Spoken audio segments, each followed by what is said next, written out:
যে পুরুষ নারীদের মন নিয়ে খেলে নিজেকে স্মার্ট মনে করে, যে পুরুষ নারীদের বিশ্বাস নিয়ে খেলে ইজ্জতে আঘাত করে, জীবন নিয়ে ছিনিমিনি খেলে নিজেকে বড্ড বাহাদুর মনে করে, তাকে আমি বলতে চাই তুমি বীর বাহাদুর নও, তুমি হচ্ছে সেই লিফট যে লিফটের সুইচ আছে, ডোর আছে, দরজা আছে, বাট সেই লিফটটা উপরেও যায় না নিচেও যায় না।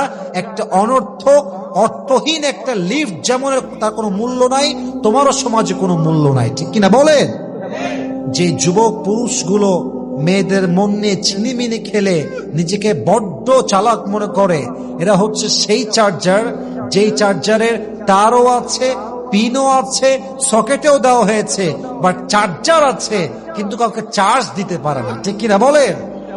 এগুলো সব ইউজলেস, এদের কোনো সমাজে মূল্য নেই। অতএব কারো মন নিয়ে খেলে, ইজ্জত নিয়ে খেলে নিজেকে বীর পুরুষ ভাবা, এটা কোনো আসল বাহাদুরি নয়।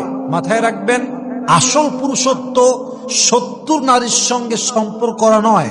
আসল বীরত্ব হচ্ছে একজন নারীকে মন থেকে ভালোবাসা এবং তার সঙ্গে আজীবন অনেস্ট এন্ড লয়াল থাকা, এটার নামই আসল বীরত্ব এবং পুরুষত্ব, ঠিক কিনা বলেন?